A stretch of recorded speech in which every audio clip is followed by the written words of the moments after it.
En esta oportunidad vamos a ver bucles. Entonces empecemos, creo un archivo nuevo en AS3. De igual forma dejo esos archivos fuentes dentro del link de YouTube y empecemos. Entonces el primer bucle que vamos a ver es el for, que es el más común. Entonces, para crear un for necesito la sintaxis for, en principio. En paréntesis va las tres expresiones que ya explico en detalle que tiene cada expresión. Entonces la primera es inicializo una variable, en este caso voy a crear un número y inicializo esa variable. En este caso voy a inicializarla en 0. Esa es nuestra primera expresión, inicializar la variable. La segunda expresión es el condicional que yo voy a crear para que se cumpla ese bucle. En este caso yo le voy a decir que cuando sea menor o igual que 10. Y la última es el incremento de esta variable. Entonces voy a crearla de A1, más es que le estoy aumentando de A1. Si yo hago un trace de esta variable y ejecuto, entonces nos está mostrando, si ustedes se fijan, todo de 0 a 10, que es lo que se está cumpliendo acá. Yo puedo también agregar otro incremento diciéndole que sea i más 0.5. Entonces en este caso nos está incrementando nuestra variable de a.5. ¿Listo? Este es el for tradicional. Pero existe otros en AS3 como es el for in. El for in, coloquemos esto en comentario. El for in es muy útil cuando yo quiero recorrer propiedades de un objeto o los elementos de un conjunto, como un arreglo. Entonces veamos cómo funciona. Vamos a crear primero para un objeto. Entonces creemos nuestro objeto, mi obj de tipo object. Y como creo las propiedades de un objeto con corchetes, x es la primera propiedad y le doy el valor de 20, y. Digamos que sea 40. Listo, ya tengo nuestro objeto. Vamos a recorrer ese objeto con for in. Entonces hacemos nuestra sentencia for. Creamos una variable que vamos a llamar in, por ejemplo, y hacemos un in a mi objeto. Listo. Si yo hago un trace de i, miremos qué es lo que nos está guardando acá. Nos está recorriendo todas las propiedades, pero nos está mostrando son las propiedades, más no el valor de cada una.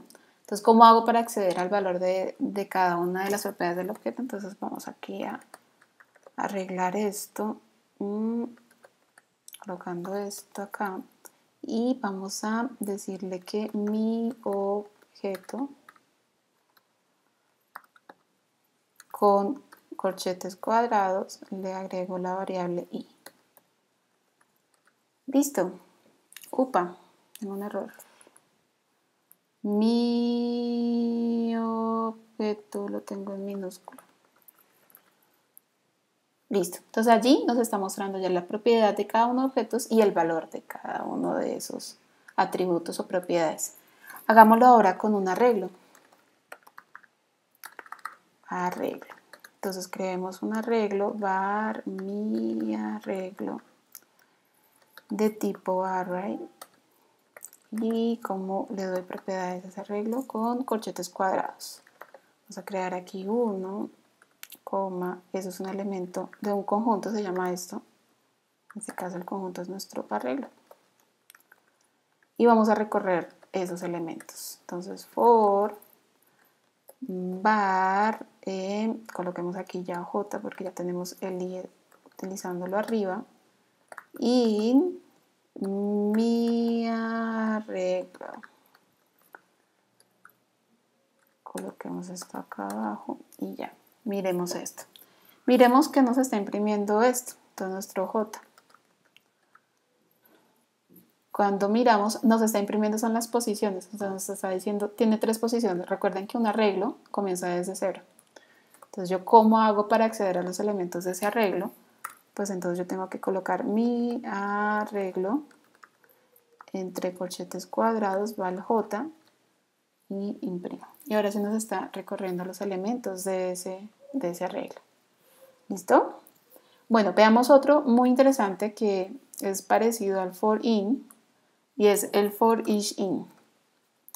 Veamos el for each in. El for each in también podemos recorrer propiedades de un objeto, como en este caso lo hicimos, de un arreglo, pero además utilizamos algo muy chévere y son los XML.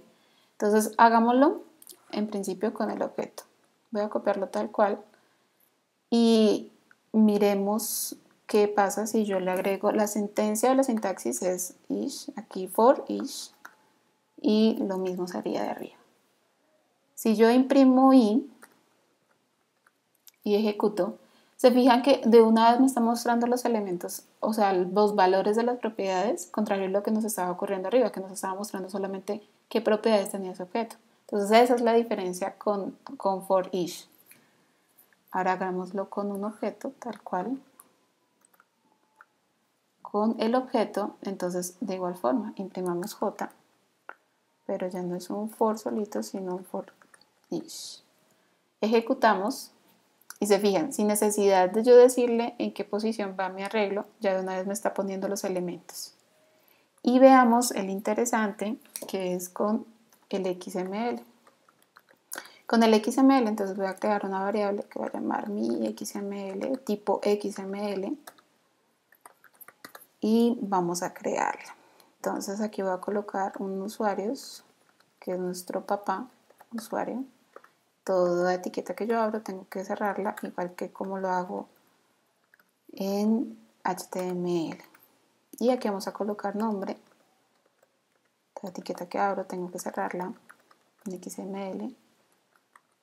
Y vamos a crear 3 nombrecitos. Entonces vamos a crear acá Karina. Por ejemplo, Lisette. Y aquí vamos a colocar Guido. Ya como la creé, entonces ahora sí hacemos un for each.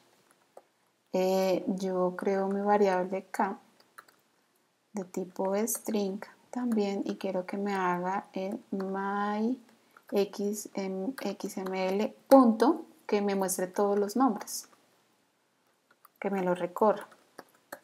Entonces yo hago un trace de k, creo que coloqué, ¿sí? Y lo ejecuto, me está mostrando todos los nombres de nuestro XML. Esto es muy útil y más adelante espero hacer un tutorial solo de XML, que es muy chévere. Listo, esto es lo que hace el for each in. Ahora veamos el último, que es el while. El while es muy parecido a lo que hace el for solito. La única diferencia es que tú puedes crear con el while, si no lo manejas adecuadamente, puedes crear ciclos infinitos y el programa no puede funcionar. Entonces, lo mismo, necesitamos una variable o una inicialización de una variable. Vamos a colocar la misma ahí, tipo numérico, y la inicializamos en 0. Y la sintaxis es while, abrimos, aquí va nuestro condicional, que puedo decir que i menor o igual que 10, y aquí va nuestra expresión que nos imprima i, y dentro de la sentencia while va nuestro incremento. Si yo llego y ejecuto, aquí ya está funcionando. Bueno, estos son básicamente bucles en AS3. Espero que les haya sido de utilidad y cualquier cosa o comentario hacerlo dentro del blog o dentro de YouTube. Nos vemos en una próxima ocasión. Chao.